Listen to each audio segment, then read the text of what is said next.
அனைவருக்கும் வணக்கம். இன்னைக்கு நம்ம யார் நரகத்திற்கு போவார்கள் அப்படின்னு கருட புராணத்தில் கூறப்பட்டிருக்கிற ஒரு முக்கியமான தகவலை பார்ப்போம்.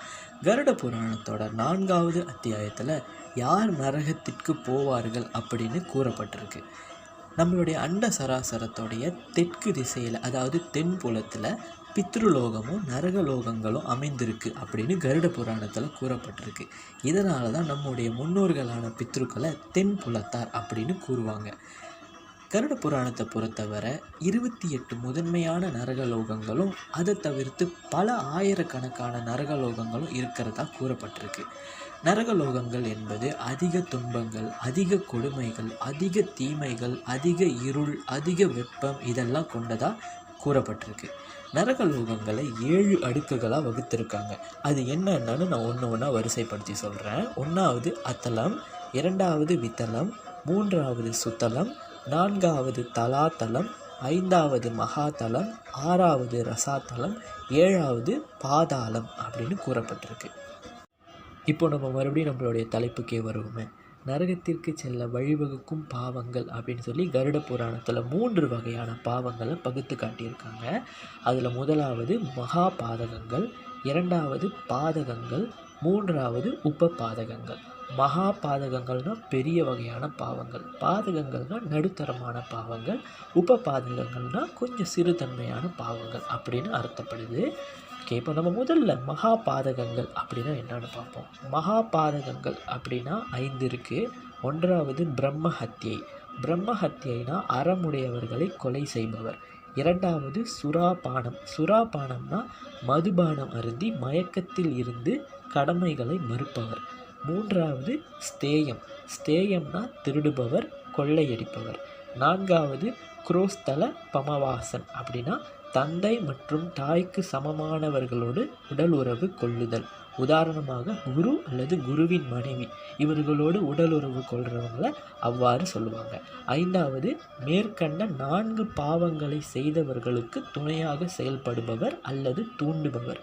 இந்த 5 வகையான மனிதர்களும் நிச்சயமாக நரகத்திற்கு போவார்கள் அப்படின்னு குறிப்பிடப்பட்டிருக்கு. இந்த 5 வகையான மகா பாதகங்களுக்கும் விமோச்சனம் கிடைப்பது மிகவும் அரிது அப்படின்னு சொல்லப்பட்டிருக்கு. இந்த 5 பாவங்களும் செஞ்சவங்க நரகத்திற்கு போன பிறகு மீண்டும் பூலோகங்களில் பிறக்கும் பொழுது அவங்களுக்கு பல பிறவிகளுக்கும் இந்த பாவங்களுடைய வினைகள் திரும்ப அவங்கள தொடர்ந்து வரும் அப்படின்னு சொல்லப்படுது. இந்த 5 மகா பாதகங்களை தவிர்த்து மேலும் பல கொடுமையான பாவங்களும் கருட புராணத்தில் கூறப்பட்டிருக்கு. அது என்னன்னு இப்போ நம்ம வரிசையாக பார்ப்போம். 1வது தங்கள் தாய்மார்கள் அல்லது தாய் ஸ்தானத்தில் இருப்பவர்கள், தந்தைகள் அல்லது தந்தை ஸ்தானத்தில் இருப்பவர்கள், ஆசிரியர்கள் மற்றும் போதகர்கள் மற்றும் இறை தொண்டர்கள் ஆகியோரை அவமதிப்பவர்கள் வைத்ராணி நதியில் மூழ்கி நெடுங்காலத்திற்கு நரக வேதனையை அனுபவிப்பார்கள் அப்படின்னு கூறப்பட்டிருக்கு. வைத்ராணி நதினா என்னன்னு நீங்கள் கேட்டிங்கன்னா, வைத்ராணி நதிங்கிறது நரகலோகங்களை சுற்றி அமைந்திருக்கிற ஒரு முடிவற்ற நதி அப்படின்னு கருட புராணத்தில் கூறப்பட்டிருக்கு. இந்த நதியில் பாவம் செஞ்ச ஆத்மாக்களை யமதூதர்கள் போட்டு வருத்தி தண்டனை அளிப்பார்கள் அப்படின்னு கூறப்பட்டிருக்கு. இந்த நதியிலிருந்து மீண்டு போகிறதுக்காக ஒவ்வொரு ஆத்மாக்களும் கஷ்டப்பட்டு துன்பப்பட்டு மிகவும் கொடுமைகளை அனுபவிக்கும் அப்படின்னு கூறப்பட்டிருக்கு.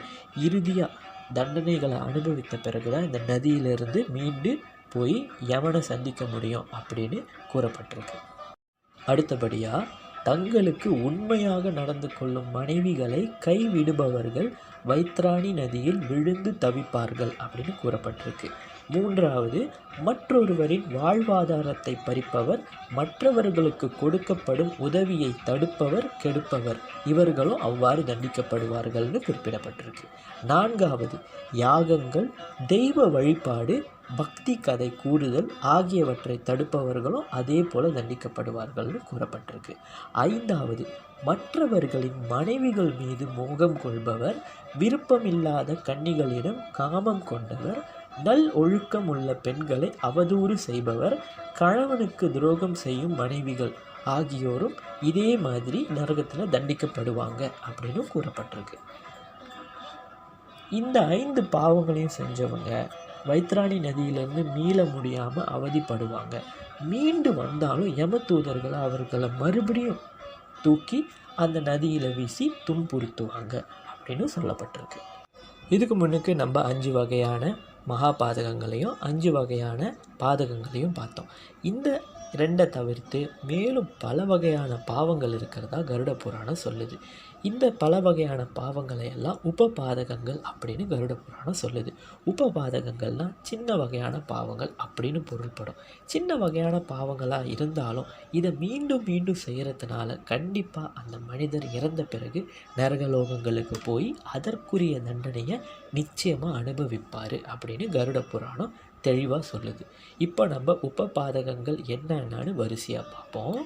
முதலாவது ஏமாற்றி பிழைக்கிறவங்க, 2வது மரங்களை வெட்டி காடுகளை நாசம் செய்கிறவங்க, 3வது நீர் தடாகங்களை அழிக்கிறவங்க, மற்றவர்களுடைய வீடுகளை சேதம் செய்கிறவங்க, 4வது பசித்தவருக்கு உணவு அளிக்காமல் உண்பவர்கள், 5வது கடவுளை வணங்காதவர்கள், 6வது கண்ட இடங்களில் சிறுநீர் மலம் எச்சில் போன்றவற்றை கழிக்கிறவங்க, 7வது மனிதர்கள் மிருகங்கள் தாவரங்கள்னு மற்ற உயிர்களிடம் கருணை இல்லாமல் நடந்து கொள்கிறவங்க, 8வது சில நேரத்தில் மட்டும் விரதம் நோன்பு தவம் அப்படின்னு இருந்துட்டு மற்ற நேரத்துலலாம் கட்டுப்பாடின்றி நடந்து கொள்கிறவங்க, 9வது நண்பர்களுக்கு நம்பிக்கை துரோகம் செய்கிறவங்க, நெடுங்காலம் பழகிய நல்ல நண்பர்களை மறக்கிறவங்க, 10வது திருவிழா புனித யாத்திரை வழிபாடுகள் சமய நிகழ்வுகள் மங்கள நிகழ்வுகள் ஆகியவற்றுக்கு போயிட்டு அதில் குழப்பங்களை ஏற்படுத்துகிறவங்க.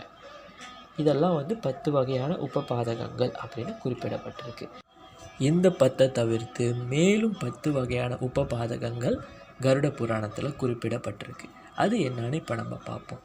முதலாவது குருவுடைய சொத்தை திருடுறவங்க, 2வது கோயிலுடைய சொத்தை திருடுறவங்க, 3வது பெண்கள் அல்லது குழந்தைகளின் உடைமைகள் அல்லது சொத்தை அபகரிக்கிறவங்க, 4வது மதுபானம் விற்கிறவங்க, 5வது பொய்யான தகவல்கள் மற்றும் பொய்யான சாட்சி கூறுறவங்க, 6வது கடன்களை திருப்பி செலுத்தாதவர்கள், நேர்மையற்ற வழியில் கடன் அழிப்பவர்கள், நம்பிக்கை துரோகம் செய்பவர்கள், 7வது நல்ல குணமுடையவர்கள் மீது பொறாமை கொள்பவர்கள், 8வது வழிபாட்டு தலங்கள் நல்ல மனிதர்கள் நல்ல செயல்கள் ஆசிரியர்கள் மற்றும் வேதங்கள் வேதாந்தம் ஆகியவற்றை பழித்து பேசுபவர்கள், 9வது பரிதாபமானவர்களை பார்த்து மகிழ்ச்சி அடைபவர்கள், மகிழ்ச்சியானவர்களை மோசமானவர்களாக மாற்றுவதற்கு முயற்சி செய்கிறவங்க, தீய வார்த்தைகளை பேசுகிறவங்க, எப்போதும் தீய எண்ணம் கொண்டவங்க, இவங்கெல்லாம் நரகத்துக்கு போவாங்கன்னு சொல்லப்படுது. 10வதா